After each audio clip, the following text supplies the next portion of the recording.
Hi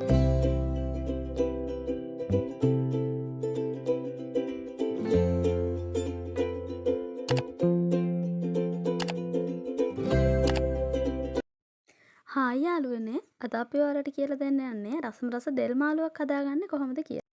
එහෙනම් අපි බලමු කොහොමද ඒක හදාගන්නේ කියලා.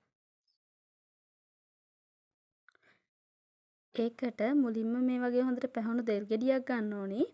මම ගත්ත දෙල් ගෙඩිය නම් පැහිලා. හැබැයි මේ ඒක දවස් දෙකක් විතර වගේ පරණ එකක්.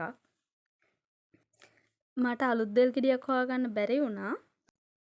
හැබැයි මට හිතෙනවා ඒකේ ලොකු අවුලකුත් නැතුව ඇති කියලා. අපි මේ කපලම් බලමුකෝ ඇතුළ කොහොමද කියලා. මට අද දෙල් මාළුවක් කන්නම ඕනි කියලා හිතුණා. ඒ හින්දා මේක හොඳ වුණත් නරක වුණත් මේකෙන් භාගයක් හරි උයලා මං කනවම කියලා හිතාගෙන ඉන්නේ. අපි බලමු ඉතින් මොකද වෙන්නේ කියලා.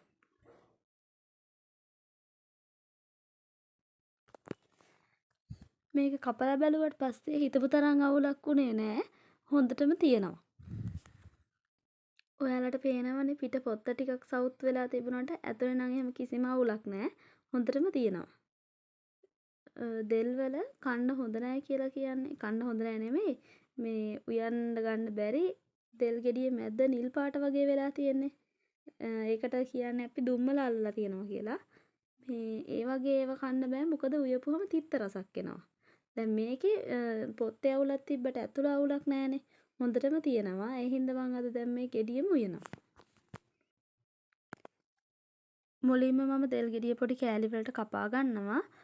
කපලා කහට ඉක්මනට කහට බැඳෙන හින්දා ඒක කහ මිශ්‍ර වතුරකටම තමයි මම දාන්නේ. එහෙම කහ වතුර එක්ක දාලා තියෙන එකේ වාසිය තමයි අපිට දෙල් මාළුවට අවශ්‍ය කරන ඉතුරු බඩු ටික ලෑස්ති කරගන්නකම් මේක කහට නොබැඳී තියෙන එක.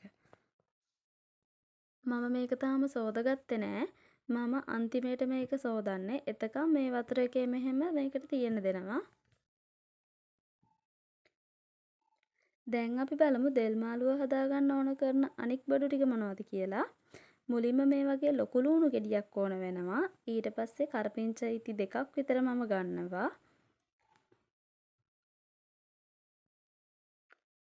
ඒ ටික හොඳට සෝදලා මේ වගේ පුංචි තීරු වලට කපා ගන්නවා.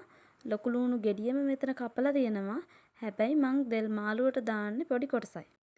මම දැන් මේ දෙල් කෑලි ටික හොඳින් සෝදගෙන ඇවිත් තියෙන්නේ 3 පාරක් විතර. දැන් මම මේ දෙල් ටික අපි මුලින්ම දෙල් ටික කපාගත්තු භාජනයෙන් අරගෙන අපි දෙල් මාළුව හදාගන්න යන ඇතිලියට දාගන්නවා. ඒ දානකොට අර භාජනයේ තිබ්බ වතුර ටික නම් මම දැම්මේ නෑ. ඒ වෙනුවට අලුත් වතුර ටිකක් එකතු කරගන්නවා.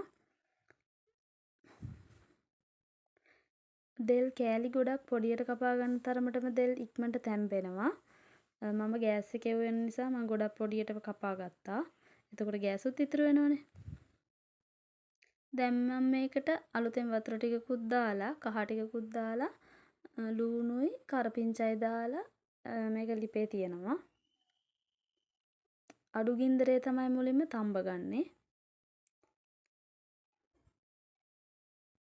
විනාඩි 5ක් විතර යනකම් එහෙම පියන ඇරලා අඩු ගින්දරේ තියලා ඊට පස්සේ මම පියන වහනවා.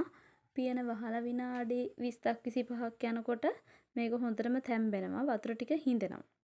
අන්න ඒ වෙලාවට මම ලිප ඔෆ් කරගන්නවා. දැන් මම අපේ දෙල් එක තෙම්පරාදුවට අවශ්‍ය ද්‍රව්‍ය ටික ලෑස්ති කරගන්නවා. අබ, කහ කුඩු, තුනපහ කුඩු, ඒ වගේම මිරිස් කුඩු, ගම්මිරිස් කුඩු ඒ ටික මම මෙහෙම ලෑස්ති කරලා පැත්තකින් තියනවා.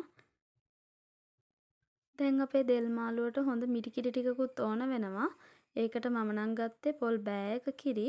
මම මේ පොඩි බොක්ස් එකක දාලා තියෙන්නේ. මම පොල් එහෙම කලින් ලෑස්ති කරලා ගාලා තියාගන්නවා ඒකයි. දැන් අපි බලමු කොහොමද අපේ තෙම්පරාදුව හදාගන්නේ කියලා. ඒකට මම මුලින්ම පොඩි තාච්චියක් අරගෙන තෙල් මේස හැඳි දෙකක් විතර දාලා ඒකට අබ දාලා ඒ ටික පුපුරනකන් ඉඳලා තෙල් එක රත් වෙනකොට ඒකට ලූණු ටිකක් දානවා. ඔයාලා කැමති නම් සුදු ලූණු ටිකක් මේ වෙලාවේදී එකතු කරගන්න පුළුවන්. මම දෙල් මාළුව හදනකොට එන සුදු ලූණු රසට එච්චර කැමති නෑ. ඒක නිසා මම නම් සුදු ලූණු එකතු කරගත්තේ නෑ.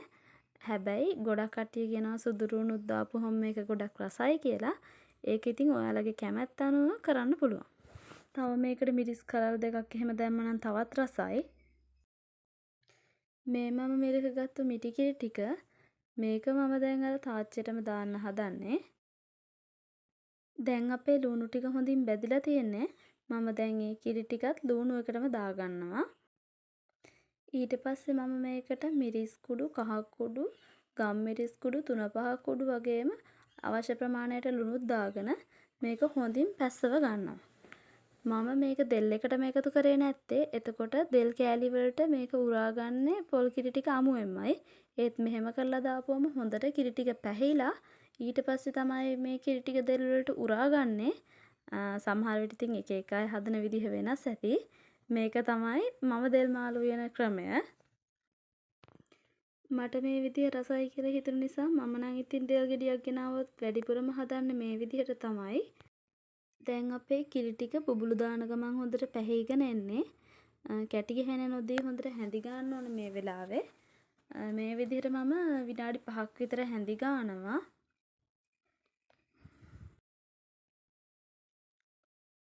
දැන් අපේ දෙල් එකේ කිරි ටික පැහිලා ඉවරයි. දැන් මම මේක අපේ ඇතිලියට දා ගන්නවා. දැන් මම මේක හොඳට කලවම් කරගන්නවා. මෙහෙම කලවම් කරගන්න ගමන් මම මේ දෙල් මාළුව තවත් විනාඩි 2ක් විතර හොඳට මද ගින්දරේ තියලා තියෙනවා. ගොඩාක්ම හොදි හින්දෙන්න දෙන්නෙත් නෑ. මොකද අද මම මේක හැදුවේ පාන් කන්න. එතකොට හොදි ටිකක් තියෙන්න ඕනේනේ. හැබැයි අපිට බත් එක්ක කනකොට වගේ නම් ලොකුවට හොදි ඕනේ නෑ.